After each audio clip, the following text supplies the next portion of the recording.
বিজয়া প্রণাম করতে চলে গিয়েছিলাম আজ মায়ের বাড়ি। সকাল সকাল ভেবেছিলাম যাব, তো সকাল সকাল আর হলো না। ঘরের কাজকর্ম সাথে সাথে চান পুজো সেরে মোটামুটি ওই 12টা নাগাদ ঢুকলাম মায়ের ঘরে। তো গিয়ে দেখছি মা অলমোস্ট অনেকটাই রান্নাবান্না এগিয়ে নিয়েছে। তো আমাদের প্ল্যান ছিল যে ভাত হবে, ঝরঝরে ভাত, আর মাংস হবে। আমি একটা নতুন প্রিপারেশান শিখেছি মাংসের, খুব কম মশলা দিয়ে জাস্ট পেঁয়াজ আর টমেটোর গ্রেভি দিয়ে মাংসটা হবে, আর ফিশ ফ্রাই হবে। আর তার সঙ্গে মা দেখলাম ডাল করে রেখেছে, শাক ভাজা করেছে, স্যালাড কেটেছে বেশ, আর মিষ্টি দই অনেক কিছু করে রেখেছে। তো এত কিছু দরকার ছিল না, তাও মায়ের মন তো। এই দেখো মাংসটা কাঁচা অবস্থায় রাখা আছে। আমরা 3জনই খাবো, একবেলাই খাবো, ওই জন্য খুব একটা বেশি মাংস নিতে মাকে বারণ করলাম। এই দেখো আমি সাজুগুজু করে চলে গেছি মায়ের বাড়ি। কেমন লাগছে আমাকে জানাবে। আমি একদম ক্যামেরার সামনে ভালো করে মানে ঠিক পারি না প্রেজেন্টেবল হতে, তোমরা কিন্তু কিছু মনে করো না। নিয়ে যাই হোক, তো পেঁয়াজ তেল গরম হয়ে গেছে, আমিই করলাম মাংসটা। পেঁয়াজটা ভেজে নিলাম, তারপরে আদা রসুন বাটা একটু, আর একটু জাস্ট টমেটো দিয়ে কষিয়ে একদম শেষের দিকে কাঁচা মাংসটা দিলাম। ঢাকা দিয়ে নেড়ে চেড়ে খুব কম জল দিয়ে মাংসটা এইভাবেই করলাম, একদম কষা কষা মাখা মাখা, পুরো পেঁয়াজের গ্রেভি, টমেটো খুব অল্প, কিন্তু বেশ টেস্টি হয়েছিল মাংসটা। একটু তেলটা বেশি লাগে, আমার একটু তেলটা বেশি দেওয়াও হয়ে গেছিলো আজকে। অতটা না দিলেও চলবে, তোমরা যদি করো তেলটা এতটা দিও না। আমি মোটামুটি প্রায় 150 মতো তেল দিয়ে দিয়েছি 500 মাংসের জন্য, তো অতটা তেল দরকার ছিল না। এই দেখো মা আবার একটু তেল কম খাওয়াটাই পছন্দ করে। তো এই যে এইটা দেখো, এটা হচ্ছে একটা কলাইয়ের থালা। এটা বোধহয় থালা নয়, ঠিক এটা ডিশ। এটা অনেকের বাড়িতেই আছে, এটা অনেক পুরনো জিনিস। এটা আমার মায়ের ছোটোবেলার জিনিস।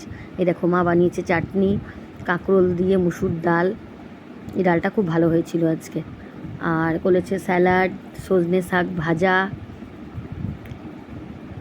এইসব রান্নাবান্নাগুলো মা সকাল সকালই করে নিয়েছে।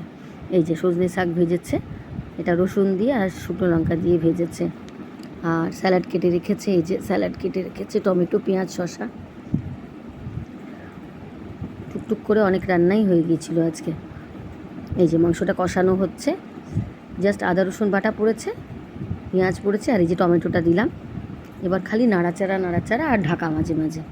এইভাবেই ওই মাংসের জলেই মাংস সেদ্ধ হয়েছে, মাংস পেঁয়াজের যে জল বেরিয়েছে ওই জলেই মাংস সেদ্ধ হয়েছে।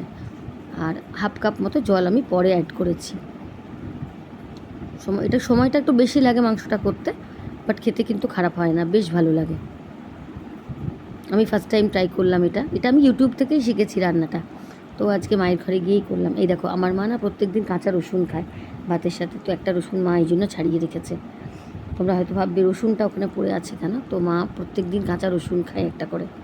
আমার মা কিন্তু হাইজিনটা খুব মেনটেন করে চলে, এখনও এত বয়সেও মায়ের কিন্তু এনার্জি অনেক বেশি আমাদের থেকেও, মানে মা অনেক বেশি এনার্জেটিক। এই যে কর্তামশাই বসে টিভি দেখছে, টিভিতে বোধহয় খেলা চলছিল, তো বসে দেখছে।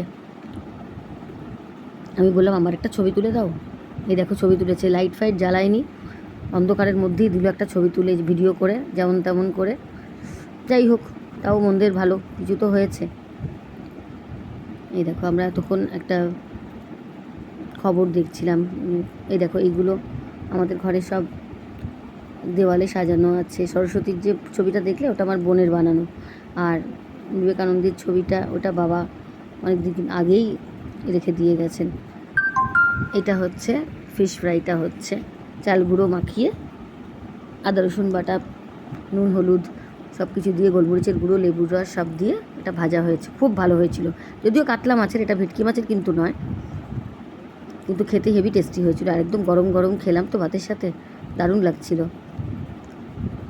রান্না অলমোস্ট রেডি, মা এখন ভাত বাড়ছে জামাইয়ের জন্য। এই যে ভাত বেড়ে নিয়েছে, এবারে স্যালাড দিচ্ছে। এই দেখো মায়ের আবার ফোন এসেছে, আমার মাসি ফোন করেছে। এই যে ডাল, মুসুর ডাল, ডালটা কিন্তু দারুণ হয়েছিল। কাঁকরোল দিয়ে ডাল তোমরা কে কে ভালোবাসো জানাবে কমেন্টে, আমার তো হেভি লাগে। এই যে কর্তামশাই বসে পড়েছে খেতে। আর একটা জিনিস হয়েছে আজকে আমাদের বাড়িতে, সেটা হচ্ছে তিল বাটা। এটা আমি মাকে শিখিয়েছি। তিলটাকে, মানে সাদা তিলটাকে একটু ড্রাই রোস্ট করে ওটাকে পেঁয়াজ লঙ্কা দিয়ে আর নুন দিয়ে